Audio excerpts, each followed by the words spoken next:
What's up, Green Bay Packers fans? Welcome back. As always, thank you for joining me. My name's Paul Brettel. The Green Bay Packers, they made an addition at wide receiver, signing free agent Mecole Hardman. We're here to break it down. What does it mean for the Packers moving forward, and what do you need to know? But first, before we do all that, you know what to do. Hit like on the video, hit subscribe on the YouTube channel. I do greatly appreciate it. Follow me on Twitter at Paul_Brettel. Find all my work, including the article version of this topic, over at ESPNlacrosse.com.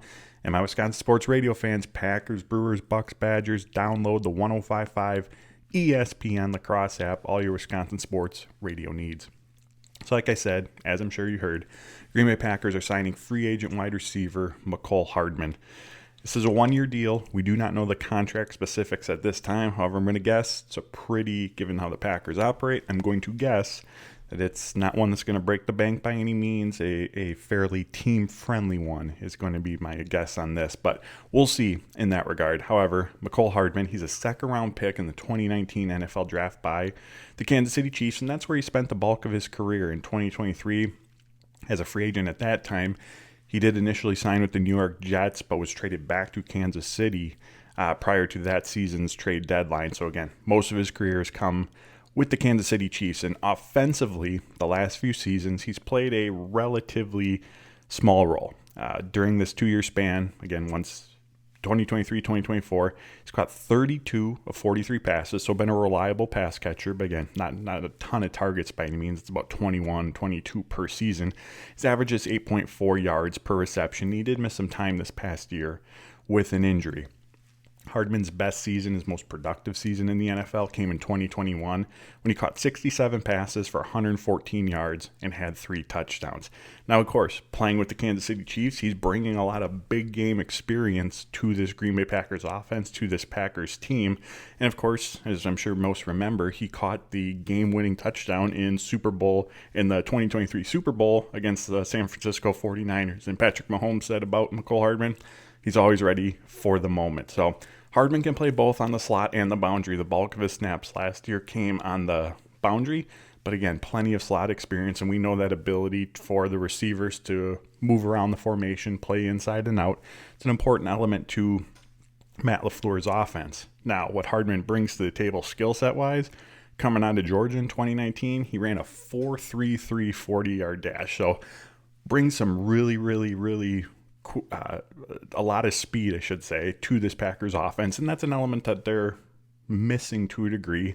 You know, they have Bo Melton, but what they need to find without Christian Watson is that vertical presence. Again, when you have that ability within your offense, it changes how defenses defend you.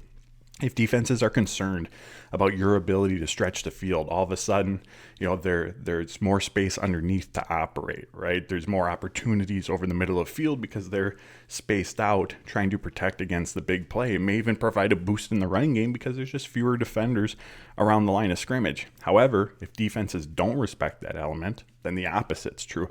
They start to close in. They start to play closer to the line of scrimmage. Now there's less space to operate in the passing game over the middle on those shorter underneath routes. And again, there can even be a trickle-down effect to the run game because now more defenders are near the line of scrimmage.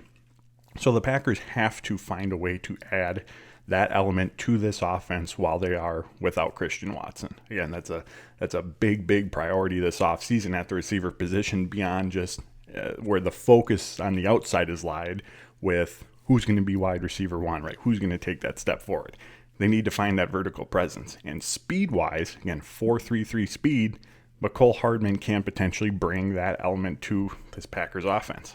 However, it's worth noting that even in his most productive seasons, 2020, 2021, just 13 of his targets in 2021 came 20 or more yards downfield, according to Pro Football Focus. In 2020, 14 of his targets came 20 or more yards downfield. That's fewer than 20% of his total target share.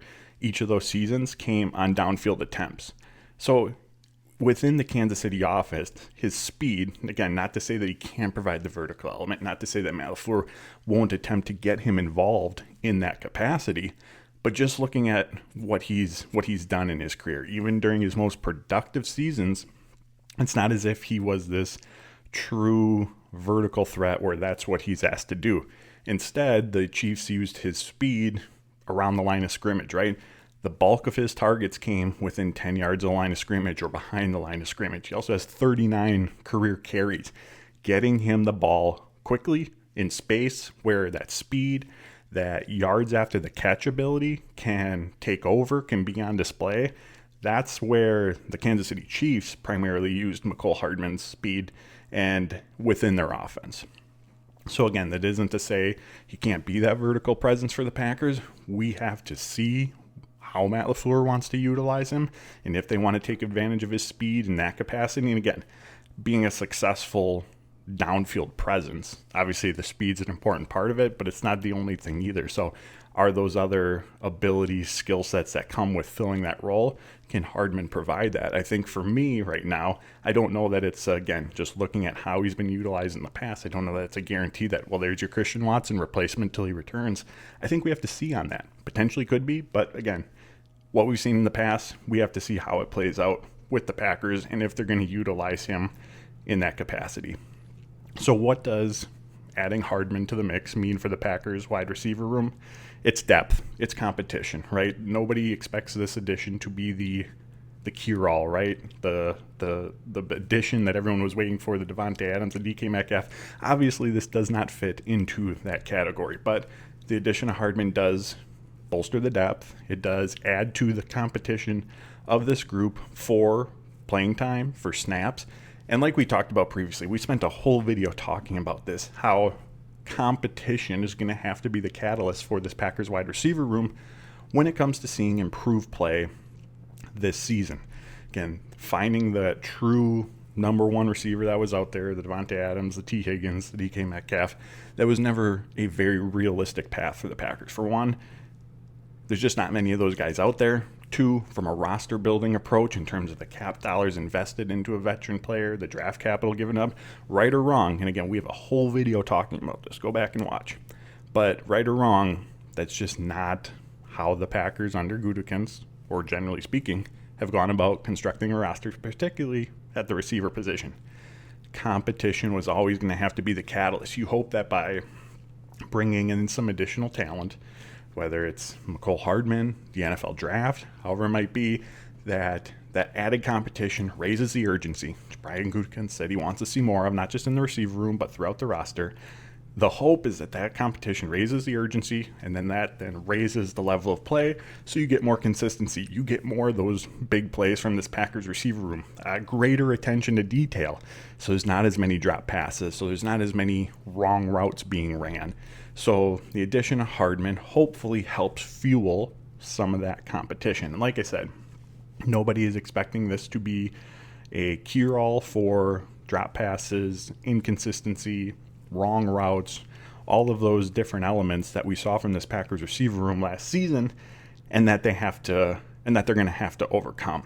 Competition's going to have to be the catalyst for that improved play, and internal development, which has clearly been, as this offseason has shown us, is clearly still the priority for the Packers in their receiver room, and how this group's going to grow. That internal development, it's still a priority. It's still what they are banking on, for lack of a better term, for improved play this upcoming season.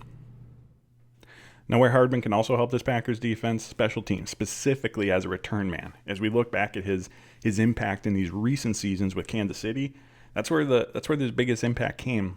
As a kick returner, as a punt returner, Dave Tubb, Chiefs special teams coordinator, called Hardman fastest player on that Kansas City Chiefs team. Talked about his dynamic playmaking ability when the ball is in his hands, when he's able to operate in space. Looking back most recently at this 2024 season, Hardman had 5 kick return attempts, average 26.4 yards per return. Had 20 punt return attempts, averaged 10.2 yards per return, which ranked 17th among all eligible punt returners in the NFL. Going back to the NFL Combine, Brian Gutekunst said he wanted multiple return man options on this roster. And as we look at Keyshawn Nixon, Jaden Reed, who filled those roles on the kick and punt return units last year, there's some unknown, right? After the season, Keyshawn Nixon said he doesn't want to do returns anymore, doesn't want to be a return man, wants to focus solely on being a cornerback. Now, again, that was the day after the Packers lost to the Philadelphia Eagles. Does he still feel that way? Do the Packers agree? Do they want him to just solely focus on cornerback? Do they still want him to play a role as a return man in this offense? Again, from our perspective right now, we don't know. We have to see how offseason programs, how training camp plays out. But again, some uncertainty there. Jaden Reed had an up and down season as a punt returner last year. And with both of those players, there's also the added workload that they are shouldering by being return men. Keyshawn Nixon was one of your primary starting cornerbacks last season. Jaden Reed was one of your go-to wide receivers last season. Do you want someone to be a more have a more return man specific role to lighten some of that workload on Nixon, on Jaden Reed? So in practice throughout the week, there's more, there's less reps on them, not having to be out there with the special teams unit. There's more just a sole focus on, all right, wide receiver position, cornerback position, whatever it may be. There's the snaps throughout the game of going out there and playing a full defensive series, and then maybe having to go back and be the kick returner, right? So does having a return-specific role that Mecole Hardman could potentially fill, does that create an opportunity for him to step into a role on this Packers team while taking some of that workload off of Nixon and Jaden Reed and their roles on this Packers special teams unit? So again, this signing overall very much fits what the Packers want to do, how they go about building their roster, because Mecole Hardman provides them with options. We just talked about it from the special teams perspective, right? He gives them another option on the kick return unit, on the punt return unit, someone who has really, really good speed, someone who brings added playmaking ability, which gives the Packers more flexibility in how they utilize Nixon on teams, or if they do, how they utilize Jaden Reed on special teams, or if they do. On the offensive side of the ball, again, he adds some speed, which they very much need without Christian Watson. As I mentioned, we'll have to see if he brings that vertical presence, but again, 4.33 speed, you can get him the ball in a variety of ways, get him the ball in space, and let that playmaking take over. Also adds competition to that room for playing time, for snaps, for potentially a roster spot as well. And like I said, you hope that's what the Packers are going for here, that internal development, that competition raises urgency, and that added urgency then raises the level of play within that Packers wide receiver room. So it gives you another option in that regard as well. And like I said at the start of all this, I'm going to guess that this contract doesn't break the bank.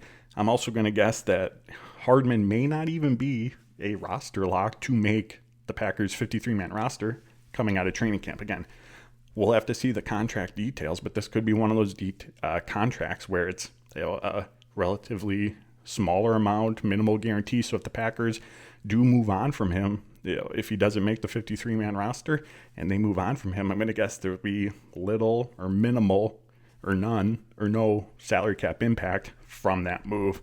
And lastly, and perhaps most importantly of all this, the addition of Mecole Hardman is not going to impact how the Packers approach the NFL draft. If the right wide receiver's on the board in round 1, they should take him. If he's on the board in round 2 instead, they should take him. This signing has zero impact, zero bearing on how the Packers continue to build out their wide receiver room. So there you have it, my friends. As always, I appreciate you tuning in. Hit like on the video, hit subscribe on the YouTube channel. Again, I do really appreciate it. Follow me on Twitter at Paul_Brettel. Find all my work over at ESPNLacrosse.com and download the 1055 ESPN Lacrosse app. Till next time, friends, take care.